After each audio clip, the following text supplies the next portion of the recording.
broken color, as you can see right here highlighted. I am rereading a book called Before Mestizaje by Ben Vincent III that delves into the complexities of the casta system back in New Spain.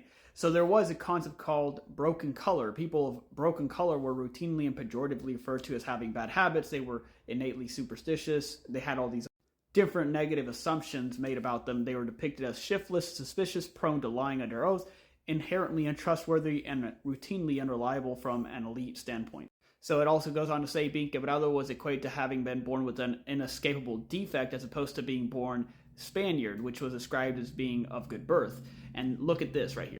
Often I see people say or act like New Spain was superior to how the U.S. society was, with the whole, oh, well, the U.S. society had the one-drop rule. Well, New Spain also had something similar. It wasn't the exact same thing, but look at what this says. Even just a dash of racial mixture excluded some people from being considered members of society's upper strata, regardless of their professional pedigrees and accomplishments.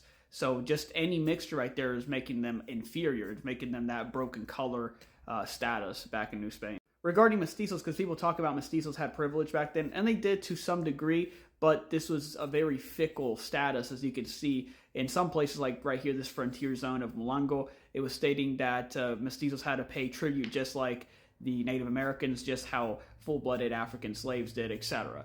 And it also says that the right of mestizos to bear arms was closely governed, as witnessed in various royal decrees here in the 1600s.